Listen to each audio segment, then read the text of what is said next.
जरा सोचिए, आपको दफन किए हुए अभी कुछ ही देर हुई है, आपके घर वाले वापस जा रहे हैं, मिट्टी आपको ढक चुकी है। हर कोई सोचता है अब ये चले गए, लेकिन असल में कुछ और ही हो रहा होता है नीचे। सुनिए, मौत के बारे में एक बात है जो कोई नहीं बताता। आप खत्म नहीं हो जाते, आप सो नहीं रहे, आप कयामत के दिन तक अंधेरे में इंतजार नहीं कर रहे, बल्कि आप पूरी तरह होश में होते हैं, एक पूरी नई अनदेखी जिंदगी जी रहे होते हैं। ज्यादातर मुसलमान सोचते हैं मर गए, या तो सीधा जन्नत या फिर सीधा सो जाओ कयामत तक, बीच में कुछ नहीं। गलत, बिल्कुल गलत। रसूल सल्लल्लाहु अलैहि वसल्लम ने वो बात बताई जो ज्यादातर लोग नहीं जानते।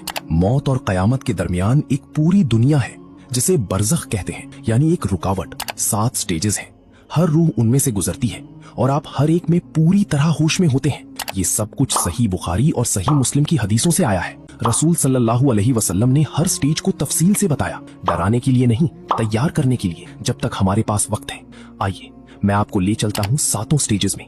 आखिर तक आपको पता चल जाएगा कि आपका क्या इंतजार कर रहा है और अभी से कैसे तैयारी करनी है। स्टेज 1, उतरना, द डिसेंट।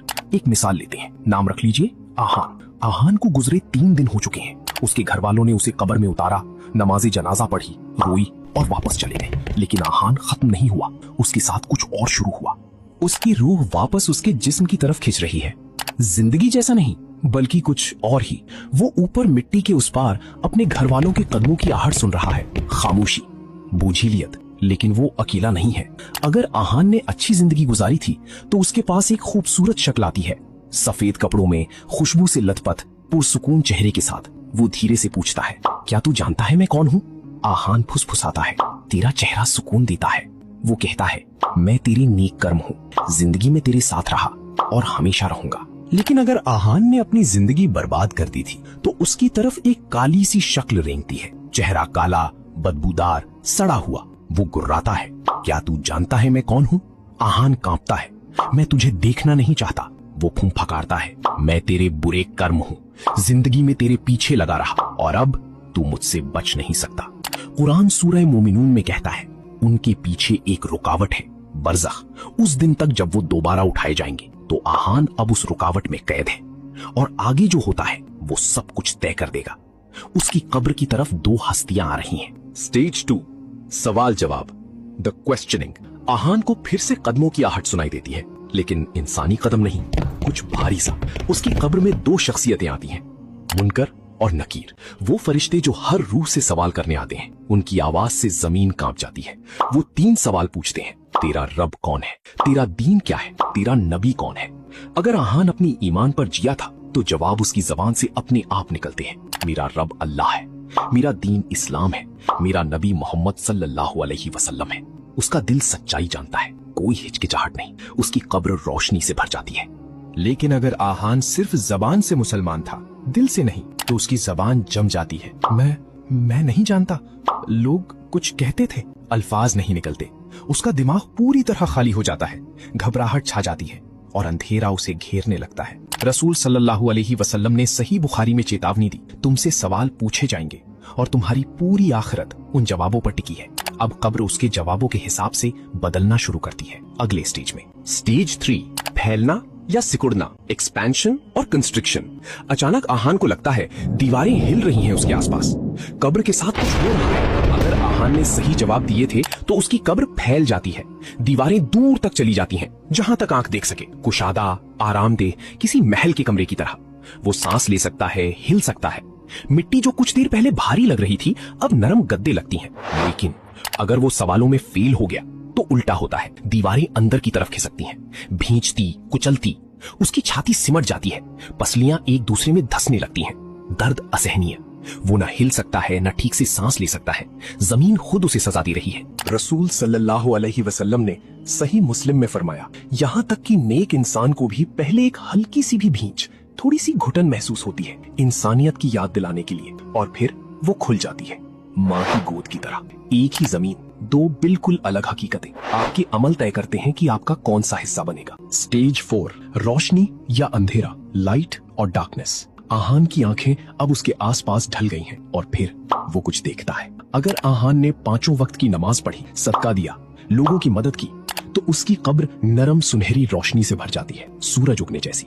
उसका हर नेक काम रोशनी बनकर उसे घेर लेता है। वो साफ देख सकता है, गर्मी और सुकून महसूस करता है। लेकिन अगर वो नमाज छोड़ता था, झूठ बोलता था, तौबा किए बिना लोगों को दुख पहुंचाता था, तो उसके चारों तरफ घना अंधेरा छा जाता है। गाढ़ा, दम घोटू, वो अपने हाथ भी नहीं देख सकता। अंधेरा उस पर भारी पत्थर की तरह चढ़ जाता है। उसका हर गुनाह वो अंधेरा बनता है जो उसे छोड़ता नहीं। कुरान सूरा नूर में कहता है, अल्लाह अपनी रोशनी की तरफ जिसे चाहता है रहनुमाई करता है, और जिसके लिए अल्लाह ने रोशनी ना बनाई हो उसके लिए कोई रोशनी नहीं। आप जिंदगी में जो कुछ करते हैं वो आपकी कब्र में रोशनी या अंधेरा बनता है। हर चुनाव मायने रखता है, हर नमाज गिनती में आती है, हर झूठ अंधेरे में एक बूंद डाल देता है। स्टेज 5, आराम या अजाब, कंफर्ट और टॉर्मेंट। अब आहान उस हकीकत में बैठा है जो उसके अमल ने बनाई। फिर उसकी कब्र में एक खिड़की खुलती है, वो उसके जरिए कुछ देखता है। अगर आहान ने अच्छी जिंदगी गुजारी तो वो उस खिड़की के जरिए जन्नत देखता है। बाग, नहरें, खूबसूरती जिसकी कोई सिफत नहीं की जा सकती, वो उसकी खुशबू सूंघता है। गुलाब और कस्तूरी और एक मिठास जैसी कभी नहीं जानी। हर सांस उसे खुशी से भर देती है। ये उसका झलकी है, उसका वादा। उसके दिल में सुकून छा जाता है। लेकिन अगर वो नाकाम रहा तो एक अलग खिड़की खुलती है, जहन्नम की आग। वो आग के शोले देखता है, उसके चेहरे पर गर्मी महसूस होती है। वो जलते हुए गोश्त और गंधक की बदबू सूंघता है। दहशत उसे अपनी गिरफ्त में ले लेती है। ये उसकी झलकी है, उसकी चेतावनी। वो मुंह फेरने की कोशिश करता है लेकिन फेर नहीं सकता, खिड़की खुली रहती है। रसूल सल्लल्लाहु अलैहि वसल्लम ने सही बुखारी में फरमाया, मोमिन की कब्र जन्नत के बागों में से एक बाग बन जाती है और गुनहगार की कब्र जहन्नम के गड्ढों में से एक गड्ढा बन जाती है। अभी इस वक्त लोग अपनी कब्रों में इन हकीकतों से गुजर रहे हैं। उनका जिस्म तो मिट्टी में मिल गया लेकिन उनकी रूह पूरी तरह होश में है। आपके लिए कौन सी खिड़की खुलेगी? स्टेज 6, बरज़ख में इंतजार, वेटिंग इन बारज़ख। आहान को अपनी कब्र गए 800 साल हो चुके हैं लेकिन उसे इसका पता नहीं। अगर आहान सुकून में है तो ये 800 साल उसे दोपहर की झपकी जैसे लगते हैं। वक्त पलों की तरह गुजर जाता है। वो आराम से है, जन्नत के ख्वाब देख रहा है, उसकी खुशबू सूंघ रहा है और कयामत के दिन का सब्र से इंतजार कर रहा है। कोई तकलीफ नहीं, बस सुकून भरा आराम। लेकिन अगर आहान अजाब में है तो हर एक लम्हा उसे बेहद लंबा लगता है। एक दिन ऐसे कटता है जैसे 1 साल का अजाब। 800 साल उसे अनंत काल जैसे लगते हैं। वो चीखता है लेकिन कोई सुनता नहीं। वो बिल्कुल अकेला, बिल्कुल कटा हुआ। दर्द रुकता नहीं, गर्मी कम नहीं होती, अंधेरा नहीं हटता।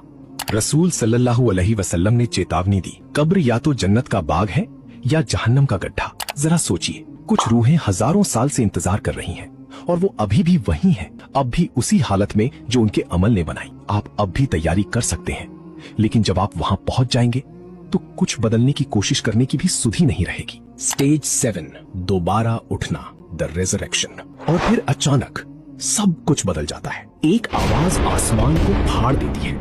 इसराफील अलैहिस्सलाम वो बिगुल फूंकते हैं, आसमान कांप उठता है, पहाड़ रेजा रेजा हो जाते हैं। आहान ये आवाज अपनी कब्र के अंदर भी सुनता है। अगर आहान सुकून में था तो वो चैन से उठता है। वो इसी दिन का इंतजार कर रहा था, जिस दिन वो अल्लाह से मिलेगा, जिस दिन उसके सब्र का इनाम मिलेगा। जैसे ही वो खड़ा होता है, सुकून उसे घेर लेता है। वो तैयार है। लेकिन अगर आहान अजाब में था तो वो पूरी दहशत के साथ उठता है। बरज़ख तो सिर्फ एक झलकी थी। अब आता है असली फैसला। अब आती है हमेशा की रात या हमेशा की सुबह। जिससे वो कब्र में डरता था वो अब हमेशा के लिए पक्की होने वाली है। रसूल सल्लल्लाहु अलैहि वसल्लम ने सही बुखारी में फरमाया, लोग उसी हालत में उठाए जाएंगे जिसमें वो मरे थे। मोमिन सुकून में, काफिर दहशत में, बिना जूते बिना कपड़े के भी, लेकिन इतने मशगूल होंगे कि उन्हें अपने नंगे होने का एहसास तक नहीं होगा। हर वो रूह जो कभी जिंदा थी उसी लम्हे उठ खड़ी होती है। अरबों लोग सब एक ही हकीकत की तरफ देख रहे होंगे, कयामत शुरू हो चुकी है। बरज़ख के 7 स्टेजेस यहाँ खत्म होते हैं। आपकी हमेशा की जिंदगी शुरू होती है। ये 7 स्टेजेस हर एक इंसान का इंतजार कर रही हैं। कोई एक्सेप्शंस नहीं, कोई छूट नहीं। रसूल सल्लल्लाहु अलैहि वसल्लम ने फरमाया, कब्र आखिरत की पहली मंजिल है। जो इससे सही सलामत निकल गया उसके बाद आने वाला हर मुकाम आसान है। तो आज अपने आप से पूछिए, जब वो फरिश्ते आएंगे तो आपके जवाब क्या होंगे? क्या आपकी कब्र खुलेगी या सिकुड़ेगी? आपके चारों तरफ रोशनी होगी या